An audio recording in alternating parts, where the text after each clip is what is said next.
Hi there, it's Jonathan Herbst, founder and CEO of ScaleUp GROWTH. Welcome again to our Business Focus series, where I chat with owners, managing directors, founders, and business leaders of scaling companies. It centers around their entrepreneurial journey so far and their aspirations for their companies. Today, I'm really looking forward to speaking to Jamie Samaha. I hope I've got the pronunciation right there, Jamie. Who's Group CEO of Prezzee, and Prezzee is spelled Prezzee. Welcome. There it is. Jamie, welcome. Thanks so much, Jonathan. It's great to be with you. And you. And I'm looking forward to hearing the story. So let's start with what do you do and how long have you been doing it for? And perhaps you might give a bit of background as we spoke about earlier, about how you got into this new role. Sure. Well, let's start with what I do. I'm the Group CEO of Prezzee. For the Australians, and I know that your audience is Australian, Prezzee is short for present or gift. And the company really was born out of being a digital gifting company. So I'm the CEO of that organization, and I've been doing it for a little over 12 months actually now. And the business was going through a really interesting transition period. It had been around in Australia for 4 or 5 years, and all of a sudden, kind of pre-COVID, during COVID, because it's a digital gifting company, the demand for the product exploded, and it was clear then that there was opportunity for us to expand internationally.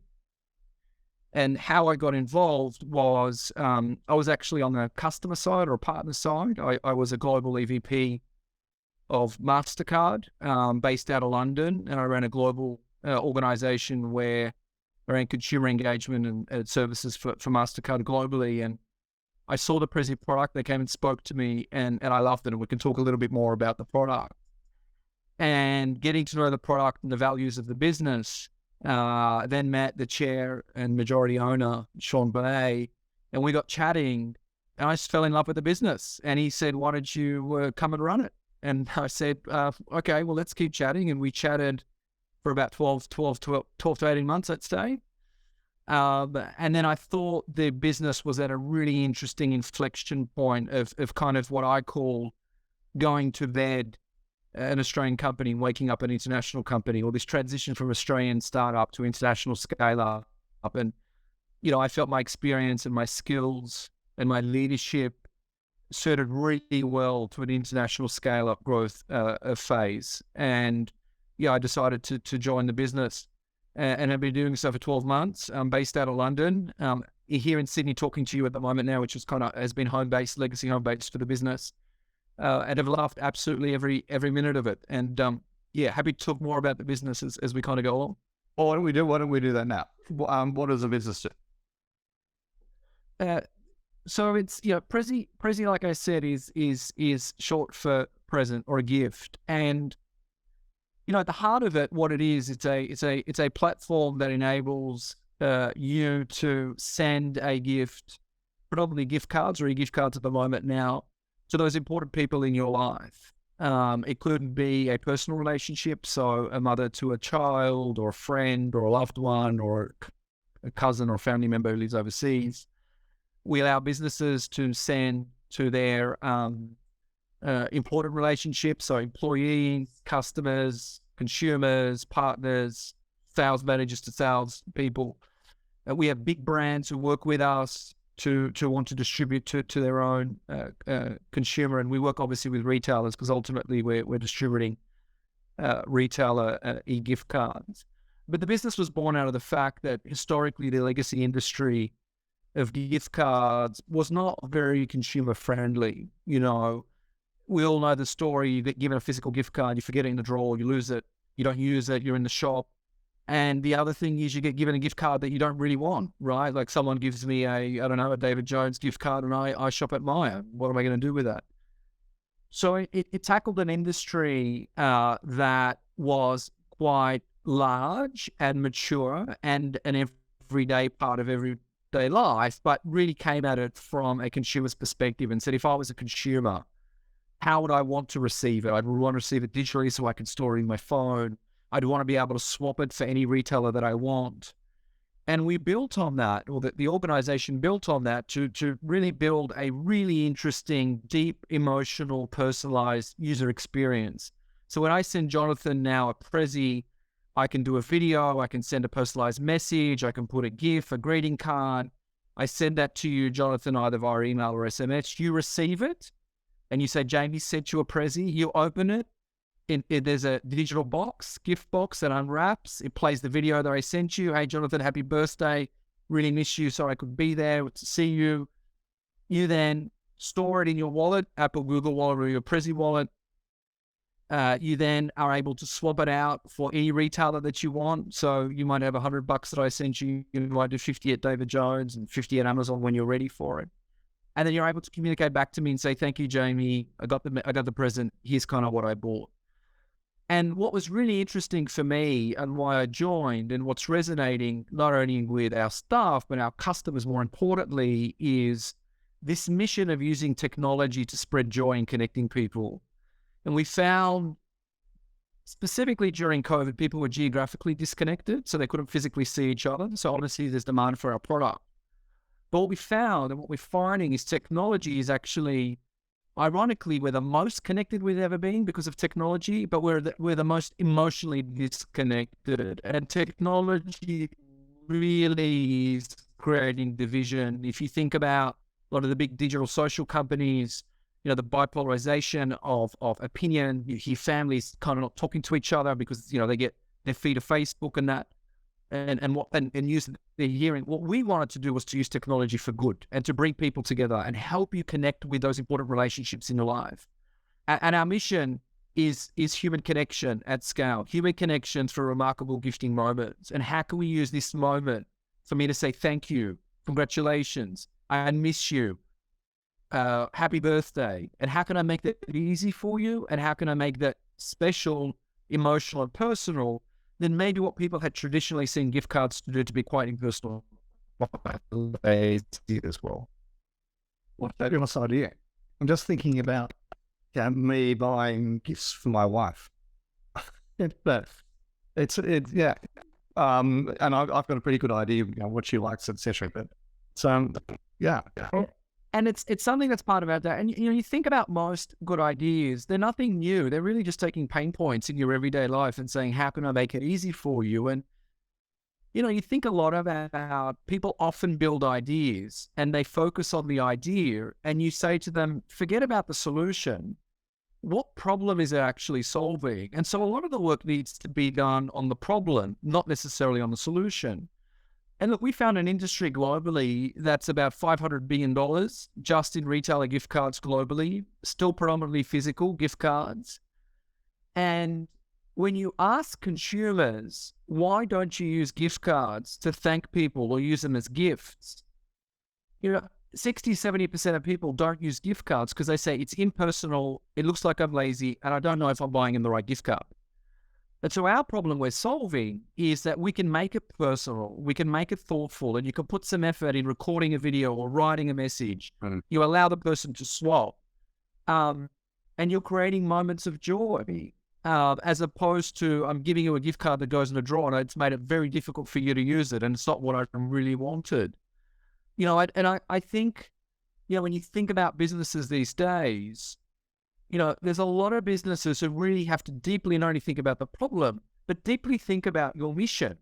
Like, what are you about? What are your purpose? Are you actually contributing? And, a lot of Gen Y, Gen Z kind of staff want to be connected with businesses that are doing good. How are you helping people? How are you helping the economy? How are you helping society? How are you helping the environment? So I'm just incredibly excited and proud to work for a company that has a very strong values, mission-driven business. It is around connecting people and spreading joy. It's around using technology for the force of good. And that's cool. It's really cool. And so consumers love it. And to be honest, so do our staff. So it's been really easy to keep everyone happy. Fabulous. Now, I was going to ask you who your core customer is, but your best customer, you already answered that. So let's jump in the next question.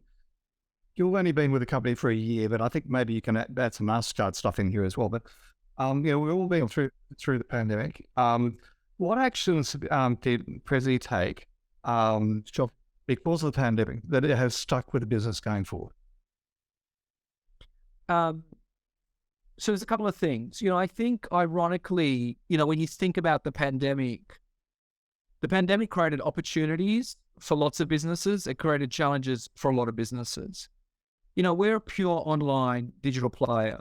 So by default, that creates opportunities for us. I talked about being geographically dislocated during COVID. So how do I celebrate or say thank you or say thank you to an employee? How do I say happy birthday to my sister? I can't see them. So we had a huge business opportunity. And so what I think was incredibly courageous is that the business actually doubled down on growth during the pandemic. And what it actually did was it expanded into new markets, but particularly the US and the UK. Starting a new business in a new market, building an office and a team remotely is not an easy thing to do. And I think Prezzee did an incredibly good job at that. I think, though, there's been a curse, which is you think that is the normal. And a lot of businesses now coming out of COVID, and we're seeing this now definitely in the tech space, just assumed that demand and the volume would stay and the growth rates would stay. And they have, in terms of it's definitely higher than pre-COVID. I'm talking just about Prezzee, but just generally. But they've also pulled back, and consumers have moved back to physical experiences as well, right? If you think about travel, if you think about going to dine out, if you think about celebrations going back out in our particular interests. So I think what we did really well was have a balance of let's capture the opportunity and be courageous, because where there is chaos and where there is ambiguity and where there is flux, there is opportunities. So you've got to be courageous to identify them and capture them. But you've also got to be very thoughtful that it's not going to be like that forever. And you have to actually be very pragmatic around how we scaled.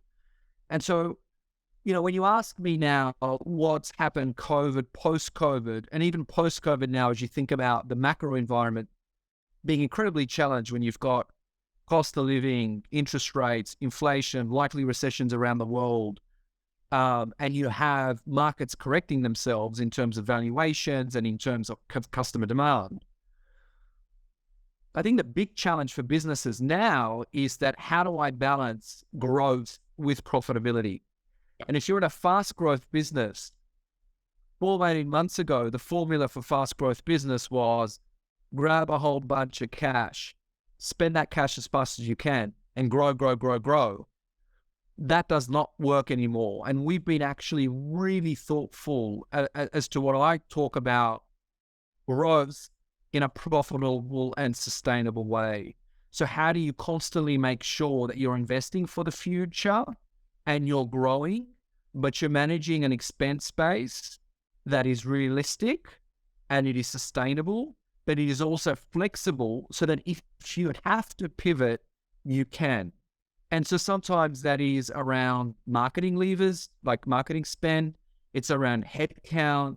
It's around looking at opportunities for optimization in the business and being a little bit more thoughtful around that, but also making investments, but doing investments in a very thoughtful way around, okay, I can't do everything now. What are the right investments to kind of make now? And do I have to spend it all now? Can I spend a little bit now and get going, and then maybe turn the tap on a little bit more as the revenue grows? So I think the idea of being courageous to capture opportunity and growth and being quite bullish when everyone else is retreating, but doing it in a way that is very sustainable and measured, if that makes sense, not growth at all costs. And I think that would describe for me the last couple of years and how we're looking at it moving forward. Okay. Can I ask a supplementary question? Are all your staff remote? Is it hybrid? Are you in the office? How are you managing that? Well, that's a COVID hangover. I mean, COVID hit and we probably had 100, 120 people in Australia, and then we started a UK, US office. Those teams got built out remotely because there was no concept of an office during COVID. Everyone was from home. COVID's over and COVID finished at different times around the world. Like I remember being in London, COVID was over 12 months in London before everywhere else in the world, right? London has just decided it's over. But the people decided it was over, not the government. And I found ourselves with a workforce that was remote. And, I've done a lot of thinking around this, a lot of consultation internally, externally, and a lot of thinking. And, where we landed, Jonathan, was my view was you can't build and grow a company. And by that, I mean build a culture and build a value system and build relationships with your customers and build market presence by everyone sitting at home on a screen. It's important for people to come together. It's important for you to come together with your customers. It's important for you to come together with your partners, with your suppliers, and have a presence and have a physical, emotional connection to what you're trying to build and to each other. When things are going well, it's easier to work from home because everything's going well. But when things aren't going well and you got to lean in on your team or your manager or you got to support someone and it's tough, having that underlying relationship and that trust with each other and having built that rapport is incredibly important. So we took a view, and I took a view that I thought a flexible work arrangement was important, that there needed to be flexibility if you needed to be from home, and there's some advantages around logistics and maybe kids or commute times, even just taking some space for yourself to do some work. That's important. But that it is just as important, if not slightly more important, to be in the office. So we went with a 3-2-1, 3 days the office, 2 days from home, and then 1 day hopefully we can all get together. And we kind of threw in the 1 because 3-2-1 sounds better than 3-2. And my view was that as CEO, my responsibility is for the long-term welfare of the company, but also the long-term welfare of our employees. And my strong view is that for the long-term welfare of both the company and the employees, a physical separation between home and work and physical engagement is incredibly important. I don't think it's healthy for employees mentally, physically, emotionally to work full-time from home with a company that don't feel like they're connected with their people, they haven't built a rapport or a relationship, and you're at home. It's important for you to come together, and that separation creates space, boundaries, for you to be able to not have, this idea of, I used to say during COVID, we didn't work from home. During COVID, we lived that work. That's what it was like. No. Our homes became our workplace, and that's incredibly unhealthy for a very long, for an individual to live at their work 24/7 for long periods of time. And so we're back to that now. I mean, it's different around the world. In Australia, the Aussies took a little bit longer to get back into the office, and still a little bit longer. But I got to tell you, the Americans, the English, they're back. They're back in the office. They love it. They love getting together. So I'm seeing a lot now that once people broke that habit and started getting back together, they realized how valuable it was. They realized how enjoyable it was. And it has really been difficult to get people back. It's interesting you say that. Yeah, your view is pretty much the way.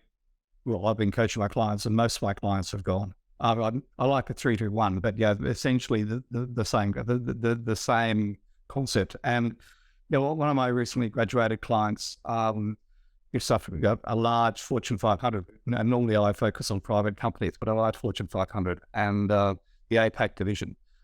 They recently won awards for the best employer in Australia, New Zealand, Philippines, Hong Kong, China, and Singapore. And it's all because of the culture they've built. And they went very early. They went back to the 3-2 type model, which is has led to some fabulous outcomes for them. And interesting enough, your point about your point about money. So if I can, your point about expenses, in a time of a hard time, they've been able to consolidate considerably their real estate and therefore the office footprint, because the ice quarter and growth. We're expanding we're going through it now. We just expand our office in New York and San Fran, and we're about to do the same in London.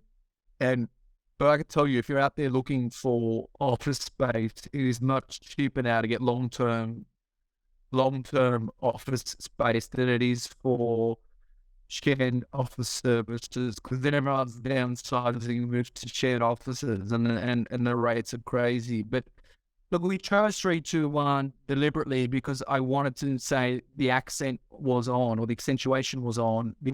That's where we kind of wanted. That's kind of where we wanted people as well. And look, it's worked great. Look, the other thing to say though as well is that we've had to invest in the environment in the office. No longer now will employees just go, well, I'm coming in because you tell me to come in. So you have to be a little bit more organized. We actually found that being explicit with people around what things they should come into the office for was very helpful, because sometimes people don't know. They're like, I don't know if I should come in or if I shouldn't come in. But you know what? If you tell me I have to come in, I will. I'm happy to come in. So we have color-coded invites in people's calendars. So there's certain events, meetings that are color-coded in person, so people can plan around that, like town halls now. I'm like, we're doing town halls.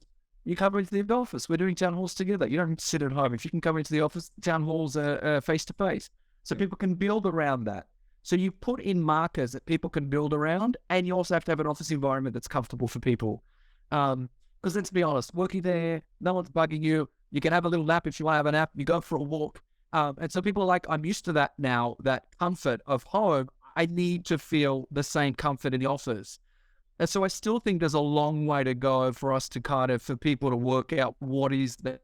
I mean, we've had masseurs come in, and we've had, ping pong tables, and we put food on, and you do all the day. It's about the people. If people are coming together and they're enjoying what they're working on, and they're exchanging ideas, and they're laughing, and they're passionate, that's what people's going to come for, not for the free sandwich. And if you've got people coming in for the free sandwich, you're focusing on the wrong thing. You got the wrong people. I totally agree. So future, some economies going into recession. We'll close there too. What's the future look like, and what are your main challenges going forward? I have a board meeting tomorrow, and that's exactly my CEO report now with the board around what the hell do we do. There's one thing is this one's not going to air until at least next week, so you can tell us. That's fine. No, I know it's fine. We're still a private company. No, it's not that. It's more that it's really top of mind for me that you asked that question. And if there's one thing I could ask, I would ask the newspapers to stop publishing doom and gloom on the front page of like everywhere I go, like London, here, the US. It's just doom and gloom, doom and gloom. I understand why they're doing it, because they want to stop people spending to bring inflation down. Here's what I've been seeing around the world. I've been seeing that retail and consumer sentiment, retail spending was quite strong over the holiday season, right? Kind of leading up to Christmas. But there's definitely now a tapering off over the next 3 to 6 months. I think people are starting to feel it now. Businesses are feeling it. Retailers are feeling it. So people are not cutting as such. They're just, what I call it, they're holding back, right? So let's just hold back these few things that we were going to do for the next 3 to 6 months and see how we go. So I don't think we're in an environment of, deep cuts and removing big slabs of investment and expense. It's more around being a little bit more prudent around holding stuff back to see how things go for the next 3 to 6 months. Interestingly for our business, you'd say, oh, look, Jan, you're in the gifting business. So, when consumer sentiment is down, people are spending less. We just did Valentine's Day. People were spending more this Valentine's Day than they were last year. We had a very strong Christmas. We've got people now, businesses spending more now because they want to retain employees. We have consumers who are still buying from us, not necessarily to gift to someone else, but they're using it for budgeting purposes. The typical use case is, well, if I buy, like, let's say, I'll use the Australian example, $100 Woolworths gift card, well, then I know I've got $100 to spend on groceries as a budgeting tool, so I don't get to the end of the month and I've run out and I've spent all my money on, cigarettes and alcohol, and I don't have enough money. So our business has been resilient from that. But the big question for me in the future is, we continue as what I said, which was this idea of continued growth, but not at growth's sake. You have to do it in a profitable, sustainable way, and keep your eye on expenses. Look, I learned one lesson from my dad really early on when I was a kid. He always used to say to me, he was in small business and then did a whole bunch of other stuff. But he said to me, Jamie, there's only one way to make money.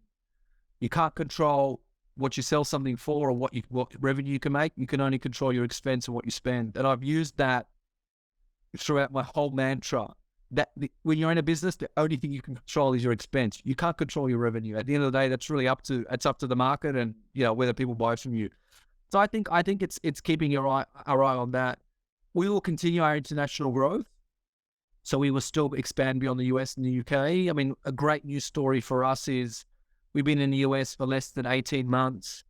Kind of came in, we're in there for 5 months. But last month, our US volumes eclipsed our Australian volumes. So, this idea of us becoming an international scale-up is real now. I'm going to talk to the board tomorrow around the fabric of our business has changed fundamentally now. We're not going back. We're not going back to being an Australian business. We're an international company now. And so our international expansion, thank you. Look, it's a credit to the team on the ground there and the team supporting them. But international growth is still on our agenda. There's some probably places I'm going to stay away from. We're thinking about Europe. I might just stick to Western Europe, won't go too east, right? There's still a lot of friction there. The US is still looking strong. I think the US will probably avoid a recession or be really light or short. But international expansion for us, but also going really deep on our core competency. I'm a huge fan of that. I'm a huge fan of not trying to do too many things, but you pick your one thing you're good at and really go deep. And, what we're good at is the gifting experience. And we're going to be investing very heavily in our user experience and our customer experience and giving you features as a customer on how you can engage people better, the people you send the gift with and a lot of that. So investment in that and then continually marginally kind of growing from a geographic perspective as well. I like the way you put that. Some of the key things I coach. We're never doing more than 5 things at any time. Always have number one thing, and the key one is make it easy. You make it easy for your clients. You make it easy for your staff, your suppliers to do business with you. That's the winning strategy. Well, I can tell your listeners, you practice what you preach. I had given you before we jumped on a compliment that the experience of me coming on today was the way you managed informing me of when it was and preparing me. And you made this experience really easy. So you do practice what you preach. But I go back to the problem issue. Successful businesses are the ones that are solving problems, not ones that have solutions that are looking for problems. And so you can never, ever go wrong if you're actually making a customer's life easier. That's winning. That's the winning formula. Thanks, Jamie. So what do you think has been the biggest learning that you've had as a business leader? Oh my goodness, I don't think there's such thing as one. I do think there's a few things that I've reflected on over the last kind of 12 months. You kind of know these things intuitively. Like I've done big global corporate for the last 7 years. I was smaller business before then, sold businesses. So I've kind of done, as we talked about, different array of different things. But in this latest stint, it's all about people. It's nothing to do with strategy.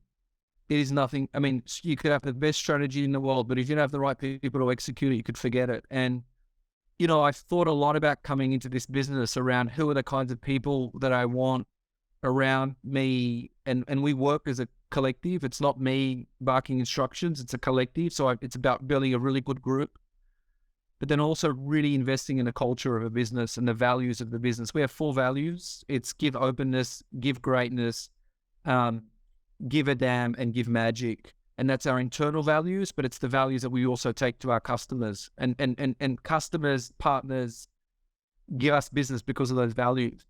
And I've realized it starts and ends with people. It starts and ends with people. And so I think a leader's job and my job ultimately is to understand the collective, what the collective needs, but also understand that within the collective, there are individuals. And how do you actually connect with each of those individuals? And how do you actually get people to understand clarity around what's important and what's not? Where are we going? so that they're empowered in their day job to do the best work that they can. So I think people as being, I didn't learn it, you kind of know it, but it just kind of reinforces it. The other one, running a growth business, really interesting. Cash, my friend, cash. I work one of the most senior execs in MasterCard, $400 billion business. Did I spend 1 second worrying about cash? No, you did. You worked this big business. It's the most important thing. And we forget sometimes the fundamental basics of business. I tell you, if you're growing a business, if you're running a business, cash, don't forget cash. You need cash in the bank to pay your bills, to pay your staff. Don't get caught up in all the PowerPoint slides and the strategies and that. Look after your people and make sure you got your eye on the cash, and you'll be fine. Yeah, it's interesting. I coach, what does the CEO do? Having the right people. So the who's, because if you've got the right people, the right who's, you can do anything. Having the right culture, which empowers the who's to do what you want them to do.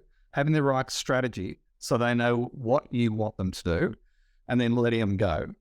Having enough cash, to pay for everything. And finally, you've already mentioned a different way, the stakeholder, shareholder management. To me, they're the key things, the key 5 things the CEO is responsible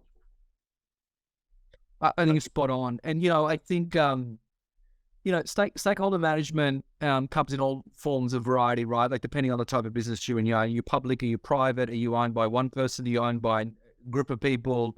Are the owners silent? Are the owners, active? Are you looking to raise capital? Are you talking to investment banks? I've spent 12 months spending probably 80% of my time internal, 20% external. My view is for the next 12 months, it'll be the inverse. I've kind of got the thing going.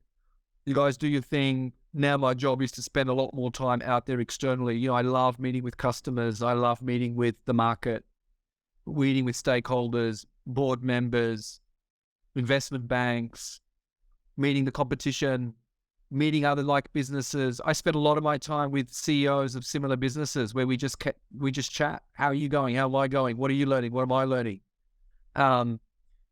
Incredibly important. I think it's dangerous. It's dangerous for a CEO. And this is the transition I think a lot of people need to make. Is you don't operate the business. You actually lead the business, and you have to set up the business to operate. You're much more valuable to the business to being open and seeing what's actually happening out there and bringing that back in, as opposed to being in the business looking out, if that kind of makes sense. Perspective is incredibly important, and you have to give yourself permission and you have to give yourself space for perspective. Often when you're in a business that's growing and you run the business or you own the business, you're so in it that you actually can't see what's good for the business. Yeah, agreed. Tell me, when you think of the word successful, who comes to mind and why? I'd probably got to give you the weirdest answer that anyone's ever given you. I actually say my brother, and he'll be mortified that I'm going to say this. Owns a gym, great guy, happy life. And I'll tell you why I think of success, I think of him. I realized long ago that there's a motivation for us to chase success, and that is to ultimately achieve happiness. And I've realized for us to achieve happiness, success is actually the wrong path. What you should be aiming for is not success. What you should be aiming for is contentment. Contentment is actually the path to success. The thing is, success is such a mirage because innately within our DNA, we are always taught to want more. And so you never achieve success because once you kind of set a goal, you're there and you're kind of like, what's the next? So I have a gentleman in my life who's my brother who leads a very full life and he's content. And I could tell you, he's taught me a lot about leadership and business. And it's given me a very different perspective to lead companies and lead people around really appreciating and being content with what is around you. And that actually allows you to be a lot more present in leadership and working with people, and it gives you a much different perspective around how you should operate. And it allows you to have space in your operation for the question of what is the purpose of the business that I'm pursuing, and allowing you to have values or a mission behind your business beyond just the economic success. And so, John, it's probably not the typical business answer you wanted, but actually, I don't believe, Interesting enough, it's not an unusual answer. And yeah, my response, because I've had fathers, mothers, grandfathers, Nelson Mandela, Richard Branson, like the range. So the first thing I'll be saying to you is, get your brother to listen to this, just so he knows. I'm going to tell him. I'm actually going to see you tomorrow, right? I'm actually going to tell him. Yeah, you should. And then the second thing is, one of the things I coach, the key thing, so most of my clients are private companies. So the key thing that I coach is to build a finished business. Now, what's a finished business? So I'm just reading out this because I've just changed words yesterday. A commercial, profitable enterprise that works without me. In other words, it works without the CEO. Because if you don't have, and I put it in the terms of Dan Sullivan, if you don't have free time, like real time away from the business, and in my case, if the business can't operate it without you for 3 months, you don't have a finished business. Fair enough. And I mentioned to you earlier, my house is next door, and we've got a second house, which is my office. And my commute is literally across the fence. The fun part will be in about 25 minutes. My two children, 9 and 8, are going to come storming through the front gate because my wife's not there this afternoon. So guess what? They're coming to the office. So and I've got the freedom to do that. And the other thing is, you talked about my systems earlier. I focus on unique ability, and my unique ability is doing what we're doing now. My unique ability is talking and coaching and teaching CEOs and their leadership teams. I can tell you, if you looked at my desk at the moment, my unique ability is not, all the admin that goes behind it. My unique ability is not building spreadsheets. I've got something open on one of my screens here, which I've got an Upwork contractor. I'm building a tracking spreadsheet. I'm just giving him feedback. It's like I hire people with unique abilities to complement me, which allows me to have the time to do the things that I want to do. And in my case, it's my wife and children are the most important things. And you make the comment about naps. I regularly have afternoon naps because I've got a team with the different unique abilities doing this stuff for me. It's compliments to your brother. Okay. No. Yeah, it's a good one. I mean, and one of the things you particularly need to think about, you're on diets all the time. It's how do you get that free time? Absolutely. And look, I don't believe I don't believe there is I don't bring a different Jamie to work, right? I think if you think about leadership, authentic leadership and servant leadership, right, is really around probably the latest model we've arrived at as being the most effective.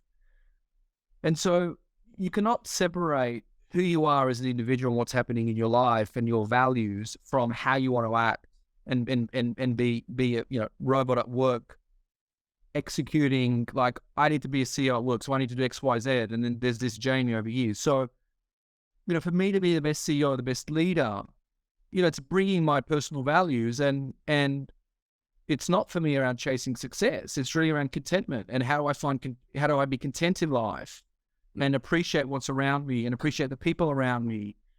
And that allows you to lead very differently because that's a value system that people will understand and say that's what gets rewarded.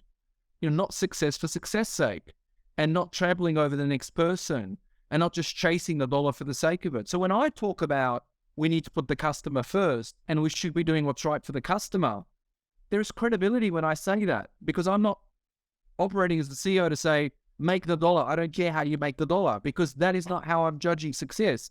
One thing I did the other day, and it was in a LinkedIn post I did, which was, we've proven that by relentlessly focusing on our values and on the mission that we are driving, we have proven that by relentlessly focusing on that, we can be a successful business. this idea that your values are separate from your success of the business is rubbish. It's been proven time and time again. If you focus on your values and your mission, success for your business should come. Yeah, assuming you're a good operation and you're a good bunch of people, right? I didn't. There's a great piece of research, and I forgot who did it now, but I've written a blog on it. And they did a study over a substantial period of time on US listed companies.